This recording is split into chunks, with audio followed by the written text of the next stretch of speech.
Era una persona più gentile che avevamo qui in paese.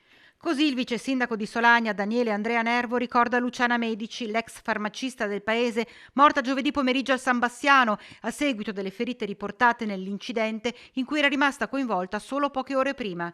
La donna, 84 anni, stava andando a fare alcune commissioni al volante della sua auto, stava uscendo da una strada laterale per immettersi in via Riviera Secco, quando per motivi ancora al vaglio dei carabinieri è finita dritta contro il muretto che divide la carreggiata dalla pista pedonale lungo il fiume Brenta.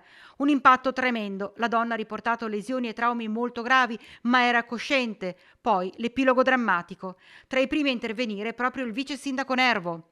La scena che abbiamo visto era molto drammatica, una scena molto complicata e siamo rimasti un po' tutti quanti affranti e bloccati al momento. Abbiamo aiutato la gestione del tecnica, appunto caratteristiche di quelle cose là e anche il traffico. Un po' con i volontari, un po' con i dipendenti comunali abbiamo gestito anche la dinamica strada. Il traffico in pieno orario di punta è stato rallentato fino a che il veicolo non è stato rimosso e l'arteria rimessa in sicurezza.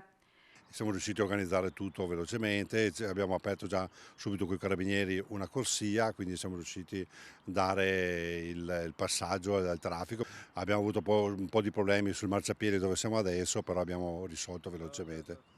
Assieme al sindaco Bertoncello, l'amministrazione deciderà che azioni portare avanti per ricordare la figura di Luciana Medici. Di certo è tanto il vuoto che lascia nel piccolo comune della Valbrenta. Una persona che ha dato un contributo al territorio e alla collettività, al di là del lavoro stesso che facevano come farmacisti in paese. È veramente una persona molto molto gentile e questa cosa ci piange il cuore, ecco, come amministrazione soprattutto.